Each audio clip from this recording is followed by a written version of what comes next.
Do you have a moment where you saw something for the first time and couldn't believe your eyes? Can you recall a time where you got to experience something you never expected for the first time and it was fun? Back when I was a kid, my access to video game news or even just video games in general was considerably less than it is now, to say the least. With so many media outlets for news and my newfound ability as an adult to purchase most any game I want, the magic of having the rare chance to play a game before I'd even heard of it is almost non-existent. I honestly can't remember the last time this was ever the case. But back in the early spring of 1999, at the young age of 8 years old, I found myself in a Toys R Us one fateful day. And what else did I find near the entrance of the store but a demo kiosk for the new and puzzling Sega Dreamcast? A simple looking white box with an eye-catching orange swirl and a strangely shaped controller. As big a Nintendo fan as I am now, my first console was actually a Sega Genesis. I'd never even owned an NES. With my Genesis, I played everything from Echo the Dolphin to Golden Axe. And while I do have plenty of fond memories experiencing games like Streets of Rage, where my uncle and I would have a blast laughing at the sheer silliness of chucking crowbars at stereotypically buff goons, I was, like many I'm sure, the most fond of a sassy blue hedgehog with a knack for going fast.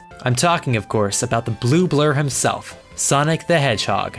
I recall the original Sonic the Hedgehog being brutally difficult, which is understandable considering I was probably only about 5 years old at the time, but even today I still find the game pretty challenging, and so I didn't develop much of an affinity for it at all, having had difficulty getting past even the initial stage. Sonic the Hedgehog 2, on the other hand, meant a whole lot more to me. Not only was the difficulty less intense, but it introduced Sonic's cute new sidekick, Tails, and multiplayer along with him. Engaging in thrilling head-to-head races with my friend was always a blast. But once I was introduced to the world of Nintendo with the Game Boy, getting the chance to partake in the adventures of Kirby and Kirby's Dream Land, taking back Mario's Castle in Super Mario Land 2, pogoing my way across the moon in DuckTales, and becoming a Pokemon champion in Pokemon Red version, and not too much later, the childhood-defining Nintendo 64, I jumped off the Sega bandwagon for good, or so it seemed.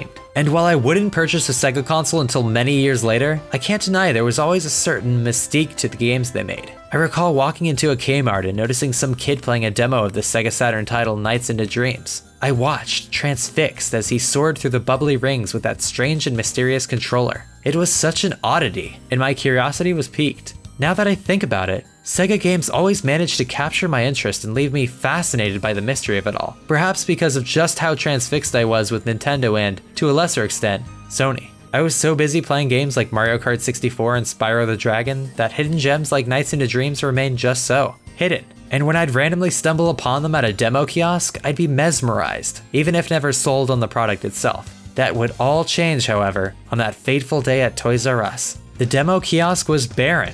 The game was just sitting there, begging to be played. But it was so strange, so foreign. What was I looking at? It looked like Sonic the Hedgehog, only he wasn't his usual self. He was fully 3D rendered in an open, expansive, and seemingly gigantic world, standing silently by what appeared to be a train station overlooking the ruins of some mystifying place. That on its own was jarring enough. But to simply see Sonic having finally evolved into the three-dimensional plane, as a kid whose first gaming experience involved the iconic blue hedgehog and had since abandoned him entirely, it was a bit of a shock. I apprehensively approached the stand and took control of Sonic, watching him run and jump around in every direction. Excited with this new level of control, I had him speed through the mystic ruins, eventually doing battle with Knuckles, whom I recognized vaguely from the Genesis game Sonic & Knuckles, a game I had experienced only briefly, and meeting up with Tails at his workshop.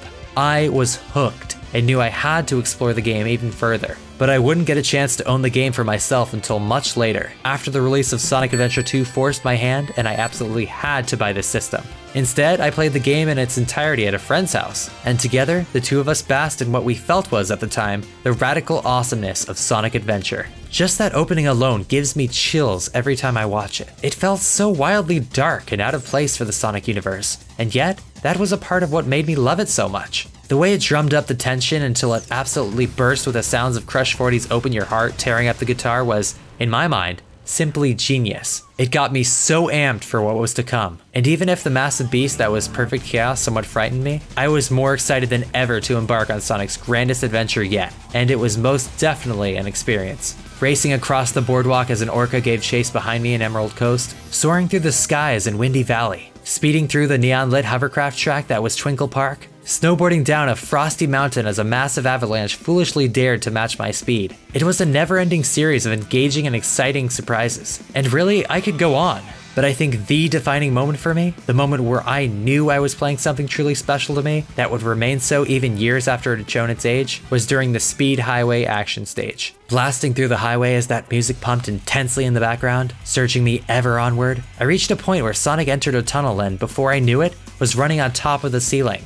Whether it worked fluidly enough or not wasn't the point. It was simply that I'd been able to pull it off, all while being driven forward by this burst of speed and intensity derived from the visuals, music, and setting. It was one of those classic gaming moments you never forget, and it remains my fondest Sonic memory to date. The rest of the game was nearly as memorable. I was at a point in my life where I was neither too young to understand what was going on, nor too old to have a cynical view of the game's ridiculous plotlines. I didn't even mind the objectively crude animations. I just found myself lost in the game's story and impressed by how cool Sonic was. That may be hard to admit now as an adult fully aware of the character's shortcomings, but that's the honest truth. I felt Sonic was the absolute coolest. Everything from his sassy attitude to the way he ran with his arms back like that had me super impressed. I empathized with Tails and felt a weird kind of emotional kinship with him in the way that he felt motivated but afraid, wanting desperately to live up to his friends' expectations and prove to himself especially that he could accomplish great things. No joke, I would listen to his theme song from the sound test menu and just get lost in it. I enjoyed the freedom that came from flying around as Knuckles. I thought playing as Amy was an interesting side plot. I found Gamma's narrative particularly moving.